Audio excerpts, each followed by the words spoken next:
একটা কথা আছে, অতিবার বেরোনার ঝড়ে পড়ে যাবে। হ্যাঁ, নন্দী মুভিজের হয়েছে সেম দশা। নন্দী মুভিজ যা শুরু করেছে, সিরিয়াসলি বলছি, অনেক ইউটিউবার বলেছিল, ইভেন আমিও মনে মনে ভেবেছিলাম নন্দী মুভিজ হয়তো এসভিএফ এর বাপ হতে চলেছে। কিন্তু আজকে বলতে বাধ্য হচ্ছি, নন্দী মুভিজ এসভিএফ এর বাপ কেন, এসভিএফ এর নাতিও হতে পারছে না। কারণ তাদের এই যে জোকারগিরি, এটা কিন্তু সামনে চলে এসেছে এবং তারা যে জিনিসগুলো ঘটাচ্ছে, তারপর আর নন্দী মুভিজ নিয়ে মানুষের মধ্যে এক্সাইটমেন্ট থাকবে? তো দেবজিৎ, এই দুটো নাম নন্দী মুভিজ থেকে পুরোপুরি বেরিয়ে গেল, পুরোপুরি নন্দী মুভিজকে বয়কট করে দিল, এটাও তোমরা বলতে পারো। আজকের এই ভিডিওতেই পুরো ব্যাপারটাকে নিয়ে আলোচনা করব। তার আগে ছোট্ট অনুরোধ করব, তোমাদের যদি ভিডিওটা ভালো লাগে ভিডিওতে একটা লাইক করো, কমেন্ট করো, চ্যানেলে প্রথমবার হয়ে থাকলে চ্যানেলটাকে অতি অবশ্যই কিন্তু আগে সাবস্ক্রাইব করে দাও। একটা ব্যাপার সেটা হচ্ছে, দেখো, এই আপডেটটা গতকাল এসেছে, কিন্তু আমি তখন ভিডিও করিনি, একটাই কারণ হচ্ছে আমি ব্যাপারটাকে নিয়ে একটু জানতে আগ্রহী ছিলাম যে এটা কি সত্যি। আমার প্রথমে বিশ্বাস হচ্ছিল না, আমি ওয়েট করছিলাম যে কোনো জায়গা থেকে অফিসিয়াল কনফার্মেশন আসুক, অনেক বড় বড় ক্রিয়েটার কথা বলুক, তারপর আমি এটা নিয়ে কথা বলবো। কারণ আজকে যদি আমি দুম করে ভিডিও বানিয়ে নিলাম, তখন বড় বড় ক্রিয়েটারদের হয়তো বানালো না, তখন অডিয়েন্স বলবে তুমি ফেক আপডেট দিয়েছো, এটাই হবে। তাই জন্য আমি অপেক্ষা করছিলাম বড় বড় ইউটিউবার যারা রয়েছে তারা ভিডিও করুক, দেন আমি ভিডিওটা করব। সেটা কি, তোমরা প্রত্যেকে জানো, জিদ্দার সিনেমা কেউ বলে বিপ্লবী, কেউ বলে ডাকাত, জিৎ ফিল্ম ওয়ার্কস এবং নন্দী মুভিজ অর্থাৎ প্রদীপ কুমার নন্দী, তারা মিলে কিন্তু প্রডিউস করার কথা ছিল এবং ছবিটা এই কুরবানি ঈদেই কিন্তু আসার কথা ছিল। কিন্তু কুরবানি ঈদ কি, এই ছবিটা কি এই বছর আদৌ আসবে? তো এটা নিয়ে একটা সন্দেহ লাগছে, কারণ ছবিটা কিন্তু কুরবানি ঈদের টাইমে আসছেই না কখনোই, ছবিটা পোস্টপন্ড হতে চলেছে। অপরদিকে দেবদার যে ছবিটা রয়েছে বাইক অ্যাম্বুলেন্স দাদা, যেটা করিমুল হকের বায়োপিক, সেই সিনেমাটাতেও দেবদার সাথে কিন্তু কো প্রডিউসার ছিল নন্দী মুভিজ, দেবদার সাথে কিন্তু কো প্রডিউস করেছিল হচ্ছে নন্দী মুভিজ, যেমন জিদ্দার সাথে বাইক কেউ বলে বিপ্লবী, কেউ বলে ডাকাত কো প্রডিউস করেছিল। এবার দেবদার সাথেও কিন্তু নন্দী মুভিজের একটা বড় সড়ো ক্যাচাল লেগেছে, এটাই কিন্তু জানতে পারা যাচ্ছে। জিদ্দার সাথে ক্যাচাল তোমরা অলরেডি জানো, দেবদার সাথেও কিন্তু একটা বড় সড়ো ক্যাচাল লেগেছে এবং নন্দী মুভিজ কিন্তু খুব সম্ভবত বাইক অ্যাম্বুলেন্স দাদা থেকেও ব্যাকআউট করতে চলেছে।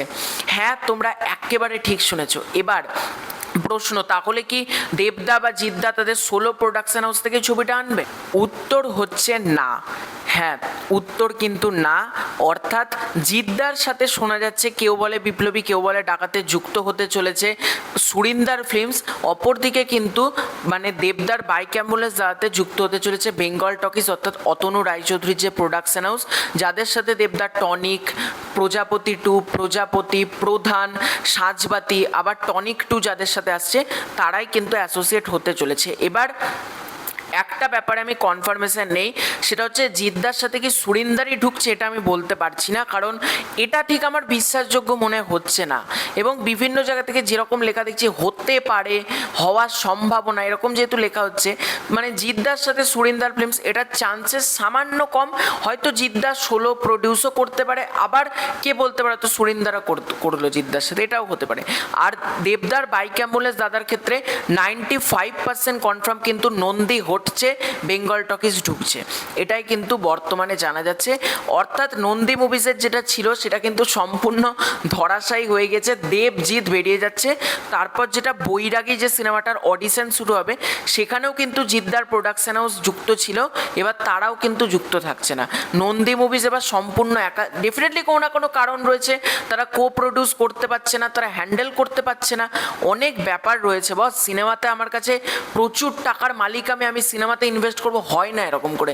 সিনেমা সম্পর্কে মার্কেটিং জানতে হয়, সিনেমা সম্পর্কে অ্যানালাইসিস করতে হয়। যখনই আমি কো প্রডিউস করছি, শুধুমাত্র আমার কথাই আমি যাকে নিচ্ছি সে শুনবে তার কোনো নেই, তার যখন প্রোডাকশন হাউস ইনভলভড আছে, তার যখন প্রোডাকশন হাউস যুক্ত আছে, তার কথাও আমাকে সমানভাবে শুনতে হবে।